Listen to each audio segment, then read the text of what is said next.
खबरों का सार हो या बयानों के वार, देश का हाल कैसा है दिखाएंगे बिना ब्रेक बेधड़क। यह है इंडिया 9 बजे। नमस्कार, मैं हूं आकाश सोनी। आज कुछ खास लेकर आए हैं। इस वर्दी के लिए कुछ खास नियम बनाने की क्यों जरूरत है, इस पर विस्तार से करेंगे बात। लेकिन पहले आज की टॉप 10 खबरें। कभी दिल्ली में सत्ता उखाड़ चुका महंगा प्याज फिर से आम इंसान और सरकार के आंसू निकाल रहा है। युवा कांग्रेस ने आज दिल्ली के मुख्यमंत्री अरविंद केजरीवाल के घर के बाहर विरोध की मंडी सजा दी। टोकरी में टमाटर प्याज भरकर प्रदर्शन किया। वहीं केजरीवाल सरकार ने कैबिनेट की बैठक बुलाई और दिल्ली में 280 जगहों पर 40 रुपए किलो प्याज बेचने का फैसला किया। उधर दिल्ली के साथ साथ मुंबई, सूरत और पटना में भी एक हफ्ते में प्याज की कीमत में करीब 10 रुपए के उछाल आने से लोग परेशान हैं। बियर और डिस्को बार के मालिक और रियल एस्टेट कारोबारी को धर्म और आस्था से जुड़ा पद महामंडलेश्वर दिए जाने पर बवाल बढ़ गया है। नए नवेले महामंडलेश्वर सचिन को अखाड़ा परिषद के अध्यक्ष नरेंद्र गिरी ने किसी भी धार्मिक अनुष्ठान में शामिल होने पर रोक लगा दी है। वहीं संतों का एक बड़ा तबका नासिक कुंभ में भी इस मुद्दे को उठाएगा। विवादों में आने के बाद जहां नए महामंडलेश्वर का अता पता नहीं है, वहीं उनकी ताजपोशी के कार्यक्रम में शामिल हुए यूपी के कैबिनेट मंत्री इस मामले से अपना पल्ला झाड़ रहे हैं। दिल्ली के सरकारी स्कूल की संवेदनहीनता और लापरवाही की कीमत एक छात्र को अपनी जान देकर चुकानी पड़ी।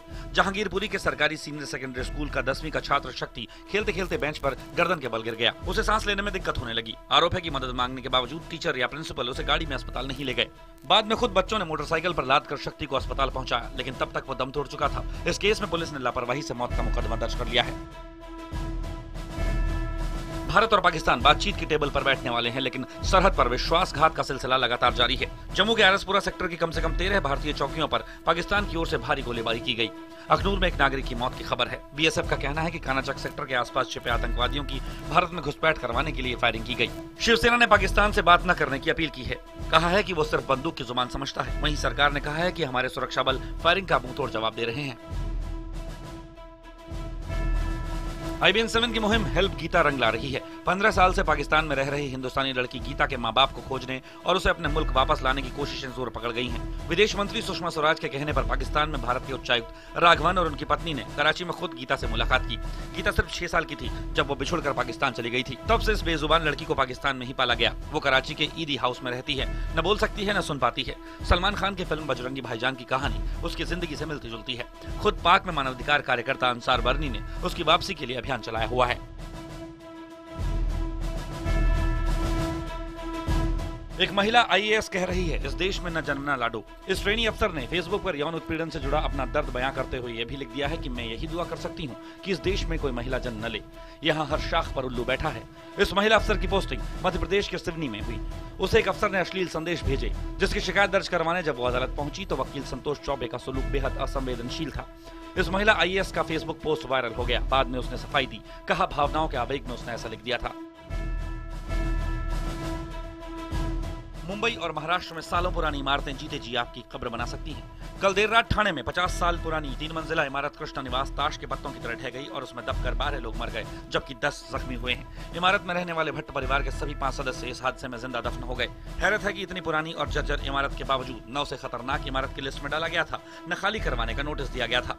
ठाणे में 10 दिनों के भीतर ये पुरानी इमारत ढहने का दूसरा मौका है। मुंबई और ठाणे में करीब 15,000 ऐसी जर्जर इमारतें हैं। अक्सर उन्हें खाली कराने का नोटिस दिया जाता है, मगर लोग दूसरी जगह न होने के चलते वहीं रहने को मजबूर हो जाते हैं। गुरदासपुर आतंकी हमले के बाद अब पंजाब पुलिस को एक सैटेलाइट फोन की तलाश है। बताया जा रहा है कि जालंधर के साथ लगते जिले नवाशहर के बंगा इलाके में सेना के सिग्नल कोर ने 29 जुलाई को एक थुरैया सैटेलाइट फोन के सिग्नल को ट्रेस किया। सेना ने पंजाब पुलिस को बताया और उसी के बाद इस इलाके के 4 गाँव की तलाशी ली जा रही है। बताया जा रहा है कि इस सैटेलाइट फोन से विदेश कॉल की गई है और ये आशंका है कि कहीं ये आतंकवादियों के एक दूसरे गुट के पास न हो। 2 साल पहले मारे गए तालिबान के चीफ मुल्ला उमर का बेटा भी मारा गया है। बताया जा रहा है कि क्वेटा में पाकिस्तान के साथ चल रहे संघर्ष में वो मारा गया। मुल्ला याकूब को उसके पिता का उत्तराधिकारी माना जा रहा था। अफगानिस्तान के तोलो टीवी ने बताया है कि 4 दिन पहले क्वेटा में चल रही एक बैठक में हुए हमले में वो शिकार बना। कुछ लोग ये भी कह रहे हैं कि 21-22 साल के मुल्ला याकूब और तालिबान की कमान अभी संभालने वाले मुल्ला मंसूर के बीच वर्चस्व की लड़ाई थी और शायद इसीलिए मुल्ला याकूब को ठिकाने लगा दिया गया। मेरी कोई बस नहीं छूटी थी, न ही मुझे कोई लिफ्ट चाहिए थी। सचिन तेंदुलकर ने ट्विटर पर अपने प्रशंसकों को यह सफाई दी है। दरअसल 13 जुलाई को सचिन ने इंग्लैंड से फेसबुक पर लिखा था कि मैं महान हैस्ले ऑक्सफोर्डशायर में हूँ। मेरी बस छूट गई, क्या कोई लिफ्ट देगा? इस ट्विटर के साथ सचिन ने अपनी तस्वीर भी डाल दी थी। बाद में सचिन के चाहने वालों में उनका हालचाल पूछने की होड़ सी लग गई। आज हैदराबाद में सचिन ने यह साफ कर दिया कि वो सिर्फ एक मजाक था। मैंने बस स्टॉप का साइन बोर्ड देखा और फेसबुक पर एक मनगढ़ंत कहानी लिख दी। कौन होता है गद्दार? वो जो अपनों के भेष में आता है और हमारी पीठ में छुरा भोंक देता है। पंजाब के गुरदासपुर में हुए आतंकी हमले में 3 पुलिसकर्मियों समेत 7 लोग मारे गए थे। पंजाब पुलिस के जवानों ने तीनों आतंकवादियों को मार गिराया था। इस मामले में सबसे हैरानी की बात यह थी कि सभी आतंकियों ने भारतीय सेना की वर्दी पहन रखी थी। इसका सबसे बड़ा फायदा इन आतंकियों को यह हुआ कि उन्हें रास्ते में किसी ने रोका टोका नहीं। किसी को तब तक उनके आतंकी होने का शक नहीं हुआ जब तक उन्होंने बेगुनाह लोगों पर गोलियां बरसानी नहीं शुरू की। आपको जानकर बड़ा झटका लगेगा कि पुलिस या फौज की वर्दी खुलेआम बिकती है। मेरे हाथ में इस वक्त देखिए, दिल्ली पुलिस का स्टार भी है और वर्दी इसी तरह से पूरी वर्दी आप खरीद सकते हैं। कोई भी शख्स 1,500 रुपए खर्च करके पुलिस या फौज की वर्दी को हासिल कर सकता है। आप जाइए बाजार में, आपको मिल जाएगी। हालांकि सुरक्षा बलों की वर्दी खुलेआम बेचना गैर कानूनी है, लेकिन इसके बावजूद कुछ रुपए कमाने की लालच में चंद गद्दार देश की सुरक्षा और मासूमों की जान को दांव पर लगाने से बाज नहीं आते। IBN 7 आज ऐसे ही कुछ गद्दारों को बेनकाब करने वाला है। ये वो गद्दार हैं जो देश की राजधानी दिल्ली में खुलेआम पुलिस की और सेना की वर्दी बेचते हैं। देखिए हमारी ये इन्वेस्टिगेटिव स्टोरी।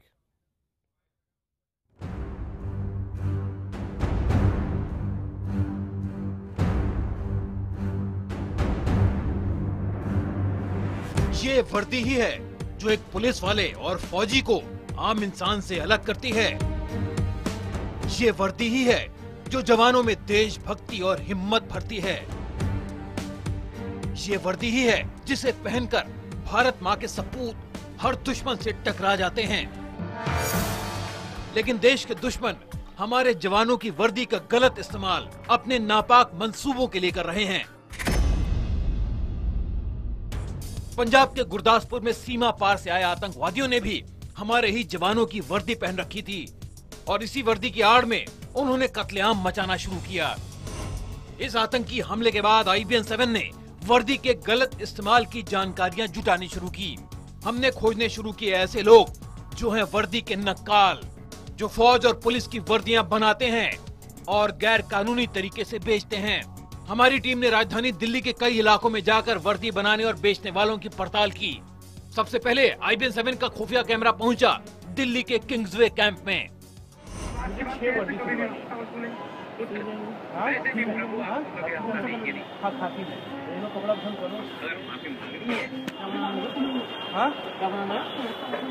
खाकी बनानी प्ले ग्रुप है हमारा, NSDM प्ले चल रहा है अभी ना। अच्छा, बना बनाए भी रखते हैं आप लोग? नहीं, बना बनाए बनवाना पड़ेगा। और सिलाई कितना लगता है? 500 रुपये में से ज़्यादा 500 लगता है। तो 700 कपड़ा और 500 ये। हाँ, 1200 में तैयार हो जाएगा। अच्छा, बाकी लोग वर्दी दे नहीं रहे, वो कह रहे कि ये लिखवा के लाओ, वो लिखवा के लाओ। ऐसा देखो, लिखवाना तो पड़ता ही है। बाकी वो तो टेलर से बात कर दूंगा। बैचेस लगवाओगे तो वो दिल्ली पुलिस के तो लगाएगा नहीं कोई भी टेलर। इसके लिए वो तो आपको फिर या तो लिखवाना पड़ेगा या वो दूसरी DCD करा के लिखवा लो। हाँ, दिल्ली सिविल डिफेंस के बैच लग जाते हैं, वो लग जाएंगे आपको। और कोई भी बैच लग जाए, क्या फर्क पड़ता है? कोई भी नहीं। देखा आपने, ना कोई पूछताछ, ना कोई सवाल जवाब। 1200 रुपए दीजिए और वर्दी धारण कर लीजिए। दिल्ली पुलिस की वर्दियां ऐसे बिक रही हैं किंग्सवे कैंप में। हालांकि ऐसा नहीं है कि सभी दुकानदार बगैर किसी पूछताछ या पड़ताल के वर्दी बेच रहे हों। किंग्सवे कैंप में हमें कई ऐसे भी दुकानदार मिले जिन्होंने हमें बिना पहचान पत्र के वर्दी बेचने से साफ इनकार कर दिया। कैसे बाबूजी? हमें 700 रुपए सिलाई है जी। 700 रुपए सिलाई है। 700? हाँ जी। अच्छा। कपड़ा जो भी आप लेंगे 600 का, 700। सर हमें नहीं पता, हमें तो वो जो लगे पुलिस टाइप का कपड़ा चाहिए हमें, जो वर्दी होता है ना पुलिस वाली। वैसे तो दे ही नहीं पाएंगे। क्यों? आइडेंटिफाई करेंगे तब देंगे। क्या है जी? नहीं, एक्चुअली हमारा वो NSD में प्ले चल रहा है ना, हम लोग किए। हाँ, नहीं। क्यों? ये भैया जब भुगतना पड़ता है जेल में, फिर पता लगता है क्यों। नहीं तो हम लोग ऐसा कुछ थोड़ी है, प्ले के लिए आप कुछ नहीं करेंगे, हम तो फंसेंगे ना। हमारा नंबर है ऊपर। क्या प्रूफ चाहिए? SHO साहब से लिखवा के लाओ। कौन से साहब से? SHO साहब जो इस एरिया के। अच्छा, वो रिकमेंडेड करेंगे तो हम देंगे। ऐसे नहीं देते हैं? भैया गाड़ी में बैठा के ले जाते हैं जेल में, फिर कोई पूछने वाला नहीं। कितना उग्रवाद फैल रहा है, आप समझदार हो गए, पढ़े लिखे हो गए, हमारे दिमाग का। पंजाब में पुलिस को ड्रेस तो हमें क्या प्रूफ देना होगा बताइए? पंजाब में हालत भैया ऐसे ही उनको दुआ, उनसे सिर्फ लिखत में हो जाए भाई वर्दी दे दो, हम दे देंगे। दरअसल आम दुकानों में वर्दी बेचने को लेकर कोई साफ दिशा निर्देश नहीं है। जानकारी के मुताबिक दिल्ली पुलिस ने दुकानदारों को मौखिक आदेश, जी हाँ मौखिक आदेश दिया हुआ है कि बगैर पहचान पत्र देखे किसी को भी वर्दी न बेची जाए। कुछ दुकानदार इस आदेश का पालन करते हैं तो कुछ नहीं। सवाल ये है कि ऐसे दुकानदारों को क्या कहा जाए? क्या वो देश से गद्दारी नहीं कर रहे? क्या वो दिल्ली पुलिस से गद्दारी नहीं कर रहे? अभिषेक कुमार, दिल्ली, IBN 7। हमें खुशी है कि कोई तो था जिसने कहा कि जब तक पूरे कागज नहीं होंगे, आइडेंटिफिकेशन नहीं होगा, तब तक आपको वर्दी नहीं मिलेगी। लेकिन ये देखिए, ये खरीद सकते हैं आप अभी भी। वर्दी के गद्दारों के खिलाफ IBN 7 की पड़ताल जारी है। हमारी तफ्तीश जैसे जैसे आगे बढ़ रही थी, चौंकाने वाली जानकारियां सामने आती जा रही थी। किंग्सवे कैंप में न सिर्फ वर्दी बल्कि पुलिस और सेना के अफसरों की वर्दी पर लगने वाले स्टार और बैज धड़ल्ले से बिक रहे हैं।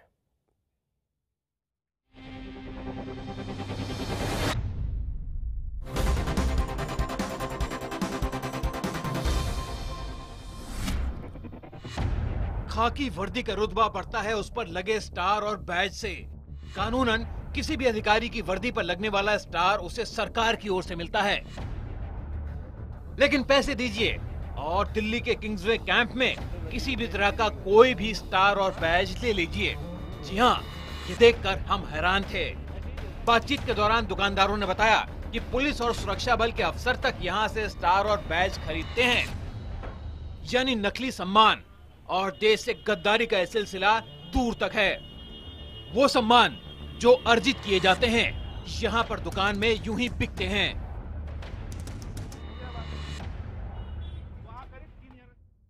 पांच वर्दी है, उसके सारे सामान चाहिए हमें। पानी वाले सामान दे दो। हाँ, तो मुझे फिलहाल तो मैंने वहाँ भी कोटेशन ले लिया, दिखाना ये। मुझे कोटेशन बना के दे दो कितना बजट होगा पूरा, तो हमें बजटिंग करके देना होता पहले ना। 5 कैब चाहिए आपको? हाँ। कैब ऐसी पुलिस वाली चाहिए, ऐसी जैसी है? हाँ, पुलिस की कैब ऐसी चाहिए ना? हाँ ऐसी चाहिए ना, ये पुलिस की कैब है? हाँ, ये वाली। हाँ हाँ। अच्छा, तो 5 के बैच भी चाहिए? हाँ, 5 बैच भी चाहिए। कुछ और बैच लगते हैं? हाँ, बैच कौन सा दिखाओ, दिखा दे थोड़ा सा। इसके ऊपर लगाए जाते हैं ना, इसके ऊपर लगता है ना। अच्छा, टोपी के ऊपर जो बैच लगता है, समझ गया समझ गया। दिखाने के बाद और दिल्ली पे वैसे भी होते हैं, DCD के, वो दे दूंगा ना आपको। हाँ, आपको दे दूंगा ना, और आपको और बोल रहा हूँ 5 बेल्ट चाहिए। और सर 5 बेल्ट चाहिए। बेल्ट, हाँ। 5 डोरी चाहिए। डोरी क्या होता है? ये वाली चाहिए, पिस्टल के लिए डोरी बोलते हैं। हाँ, डोरी या पिस्टल कार्ड बोल दोगे, एक ही बात है। 5 शोल्डर चाहिए, शोल्डर और DP जो यहाँ लगाने का। ये जो बैच होता है ये वाला ना? ऐसा नहीं है, ऐसा लगा ना आपको। हाँ हाँ हाँ। कैप, बेल्ट, बेल्ट, डोरी हो गया। विस्ल की जरूरत तो नहीं है? हाँ, विस्ल तो नहीं चाहिए? नहीं नहीं नहीं। और क्या चाहिए आपको? और ये बैच, ये वाला? ये कपड़े का लगाओगे या ऐसा लगाओगे? ऐसे ही दे दो ना, चमकेगा नहीं। अच्छा, ऐसे दो। हाँ, इसको क्या बोलते हैं? डिप्शन। डिप्शन। और कुछ शूट तो नहीं है ना, कुछ और भी होता है? ये सारे लिख दिया। अच्छा, ये स्टार स्टार चाहिए? स्टार भी लगाने हैं? हाँ, डबल स्टार वाले। दो स्टार बना हुआ जो बना दे दूं पूरा, क्या ऐसा दिखाना।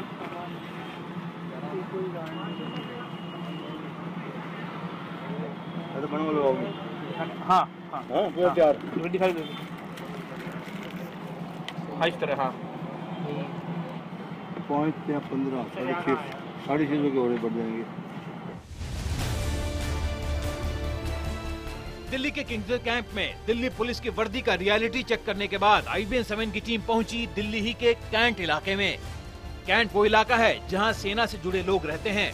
कैंट के सदर बाजार और गोपीनाथ बाजार में वर्दी की कई दुकानें हैं और यहाँ सेना की वर्दियां खुलेआम बिकती हैं। साइज बताइए, दाम तय कीजिए और बस वर्दी हाजिर। कितना हाँ तो कपड़ा साइज बताओ, साइज के हिसाब से निकाल दो। 34 है, 42 निकाल दो। बना बनाया मिल जाएगा, फिटिंग होगा आपके सामने बना के दिखा देंगे। तो बना बनाया मिल जाएगा, फिर टेंशन दूर है हमारा यार। 15 अगस्त की तैयारी हो रही है, हाँ 15 अगस्त की तैयारी हो रही है, बना के रखनी पड़ती है। 15 अगस्त क्या होना? 15 अगस्त ये चाहिए होता है ना, ड्यूटी वगैरह में चाहिए होता है। किसी का नहीं होता, कम्बैट ड्रेस फ्राइडे लागू हो गई ना, हर फ्राइडे पर ये इंडियन आर्मी लिखा हुआ है, लेकिन से हटा दो। हाँ अच्छा हटा दो, हटा दो ना। तो 15 अगस्त स्पेशल बना कर रखते हो आप? 26 जनवरी में स्पेशल। तो क्या कॉस्ट पड़ेगा भाई? ये वाला पड़ेगा आपको 1250। ओरिजिनल है, ओरिजिनल पैटर्न है। नहीं वो भी आपसे लेना है ना। ये इंडियन आर्मी हटा देंगे ना, आपको जब देंगे आप स्लैब को हम उल्टा कर देंगे, यहाँ से निकाल के ये ऐसे सिलवा देंगे। अच्छा ये ओरिजिनल वर्दी है जो आर्मी पहनती है। तो मुझे एक बात समझाइए सर, ओरिजिनल फिर बाहर कैसे आ गया?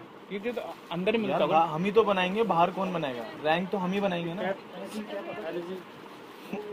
इनको ये समझ में नहीं आ रहा, मैं वही तो कह रहा हूँ। तो मैं तो इनकी एक बार में बात आप एक बारी भाई सीनियर ऑफिसर उसे प्रमोट तो कर सकता है ना कि तुम इस रैंक में प्रमोट हो।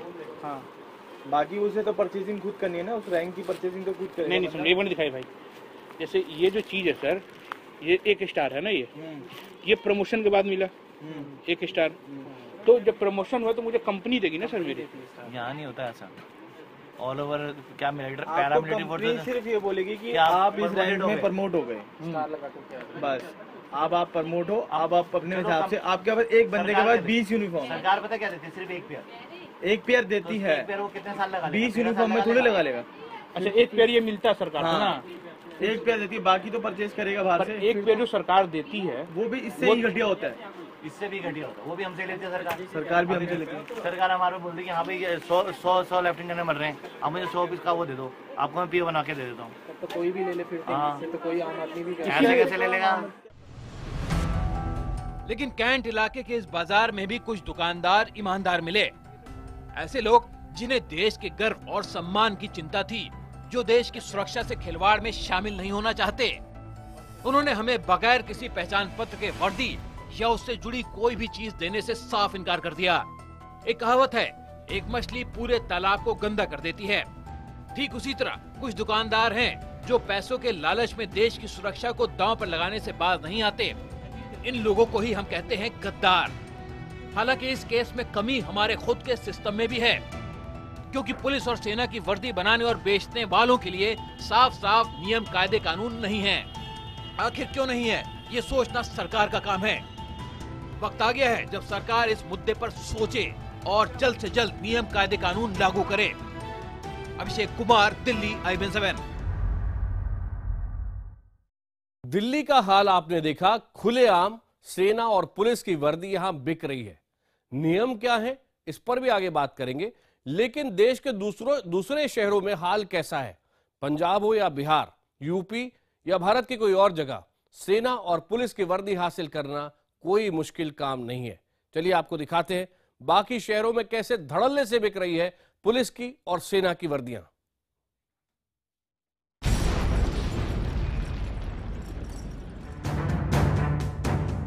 पंजाब का पठानकोट, इस शहर की सीमा जम्मू कश्मीर और पड़ोसी देश पाकिस्तान से सटी हुई है। 8 दिन पहले गुरदासपुर के दीनानगर में जहां आतंकी हमला हुआ था, वो जगह यहां से सिर्फ 30 किलोमीटर दूर है। पठानकोट में सेना की बड़ी छावनी है। ये किसी से छिपा नहीं है कि सीमा पार से आए आतंकी सेना की वर्दी में थे। इसके बावजूद पठानकोट छावनी में सेना की वर्दी बेरोक टोक बिक रही है। हकीकत परखने के लिए जब IBN7 की टीम ने सेना की वर्दी खरीदनी चाही, तो एक दुकानदार सिर्फ 300 रुपए में वर्दी देने के लिए राजी हो गया। न कोई पूछताछ की और न ही पहचान पत्र मांगा। हालांकि जब हमने बिल मांगा तो उसने पक्का बिल देने से इनकार कर दिया। फिर मैं क्या कमांगा चीप दुकान तो कोई कपड़े ना नहीं बाको और कोई बिल कटा दियो सीधी ਉਹਨਾਂ ਦੇ ਨਾਲੇ ਉੱਪਰ ਸਟੈਂਪ ਹੁੰਦੀ ਹੈ ਉੱਪਰ ਮੋਹਰ ਲੱਗੀ ਨਹੀਂ ਤਾਂ ਇਹਦਾ ਕਿਉਂ ਨਹੀਂ ਦਿੰਦੇ ਤੁਸੀਂ ਸਾਡੇ ਕੋਲ ਮੈਂ ਕਿਹਾ ਬਿੱਲ ਹੈ ਬੁੱਕੀ ਨਹੀਂ ਹੈ ਜੇ ਹੁੰਦੀ ਤੇ ਮੈਂ ਦੇ ਦੇਣਾ ਮੈਨੂੰ ਕੀ ਫਰਕ ਹੈ। जब हमारी टीम कैमरे और माइक के साथ उसी दुकानदार के पास पहुंची तो उसने हमें वर्दी देने से इनकार कर दिया। आर्मी कपड़े के बिल नहीं मिलता? इको पे दी मैं छत्तों ने देती 600 रुपए की कोई 12 करोड़ वर्दी खरीदी। उसने कहा कि बगैर पहचान पत्र दिखाए वो वर्दी नहीं बेच सकता, लेकिन इसकी असलियत तो हमारे खुफिया कैमरे में कैद हो चुकी थी।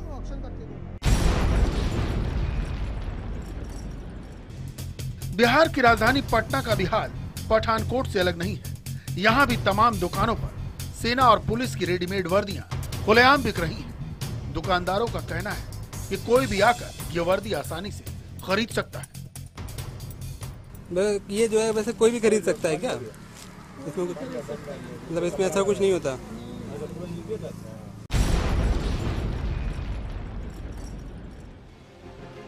उत्तर प्रदेश के मिर्जापुर का हाल भी देश के दूसरे शहरों जैसा ही है। यहाँ भी पैसे देकर बहुत आसानी से सेना या पुलिस की वर्दी खरीदी जा सकती है। नहीं, कोई पहचान पत्र नहीं। वो आते हैं, पेमेंट देते हैं, कैश ऑन लेते हैं, कपड़ा लेके चले जाते हैं। मतलब कोई भी आदमी आकर के इस तरीके की वर्दी लेकर जी। जानकारों का कहना है कि अक्सर सेना और पुलिस की वर्दी के गलत इस्तेमाल की खबरें आती रहती हैं। पुलिस की वर्दी पहनकर लूटपाट की घटनाएं आए दिन सुर्खियों में रहती हैं। वहीं गुरदासपुर में हुए आतंकी हमले के बाद सेना की वर्दी पर भी धब्बा लग गया है। बहुत पहले से ये प्रॉब्लम चली आ रही है, सिर्फ यूनिफॉर्म का नहीं है, ये है गाड़ियाँ भी आर्मी जैसी पेंट की हुई गाड़ियाँ, पुलिस जैसी, गवर्नमेंट व्हीकल जैसे। पार्लियामेंट में भी तो अटैक एमपी वाली गाड़ी में हुआ था।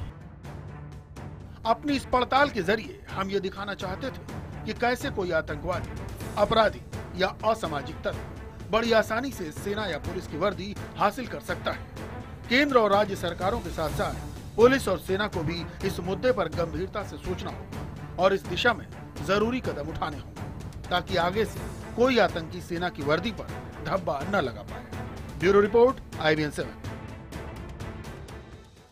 सबसे चिंता का विषय यह है कि पुलिस की वर्दी और सेना की वर्दी बेचने के बारे में स्पष्ट नियम नहीं है। हालांकि प्राइवेट सिक्योरिटी एजेंसी एक्ट 2005 इसके सेक्शन 21 में क्या लिखा है अभी आपको बताते हैं। लिखा है ये, अगर कोई भी निजी सुरक्षा गार्ड, सेना, एयरफोर्स, नेवी या किसी और सशस्त्र बल या पुलिस की वर्दी पहनता है तो वो और सिक्योरिटी एजेंसी के मालिक को 1 साल की सजा या 5,000 रुपए का जुर्माना या ये दोनों हो सकते हैं। 2009 में सेना जवानों की वर्दी की 2 डिजाइनों का पेटेंट है। इनमें से एक हरे रंग की जंगल के पैटर्न वाली वर्दी है, कैमोफ्लेज वाली, और दूसरी भूरे रंग की डेजर्ट पैटर्न वाली वर्दी है। इन दोनों वर्दियों की नकल या इनसे मिलती जुलती वर्दी बनाने वाले के खिलाफ कॉपीराइट एक्ट के तहत कानूनी कार्रवाई की जा सकती है। IPC के तहत भी वर्दी से जुड़ा फर्जीवाड़ा करने वालों के खिलाफ कार्रवाई की जा सकती है। IPC की धारा 170 के तहत सरकारी अधिकारी होने का झूठा दिखावा करने वाले को 2 साल की सजा या जुर्माना या ये दोनों हो सकते हैं। और IPC की धारा 171 के तहत गलत इरादे से सरकारी कर्मचारी की वर्दी पहनना या उसका टोकन धारण करना, ऐसा करने वाले को 3 महीने की सजा या 200 रुपए का जुर्माना या फिर ये दोनों हो सकते हैं। जी, जहाँ तक दिल्ली पुलिस रूल्स का है वहाँ पे पूरा डिफाइंड है कि वर्दी कौन बेच सकता है, वर्दी कौन पहन सकता है। और उस एक्ट में ये भी है कि जो लोग गलत तरीके से वर्दी का उपयोग करते हैं या पहनते हैं उस पर पेनल्टी है, उस पर फ़ाइन है। जो नई अमेंडमेंट आ रही है एक्ट की वहाँ तो इम्प्रिजमेंट की भी बात करते हैं, अभी वो फ़ाइन सिर्फ 200 रुपये का है, बट नए अमेंडमेंट में उसमें इम्प्रिजमेंट की भी बात हो रही है और फ़ाइन की भी बात हो रही है, दोनों चीज़ें हैं वहाँ पे। अब आप सोचिए, सिर्फ 200 रुपए जुर्माना या 3 महीने की सजा, कौन डरेगा? और ये भी मत भूलिए कि सांबा सेक्टर हो या गुरदासपुर, आतंकवादी जो वर्दी पहनकर आए थे वो सेना की वर्दी है और ये एक तरीका बनता जा रहा है, लगातार आतंकवादी इसका इस्तेमाल कर रहे हैं। इसीलिए हम सबको इस पर ध्यान देने की जरूरत है और सरकार को नियमों पर। इंडिया 9 बजे में इतना ही।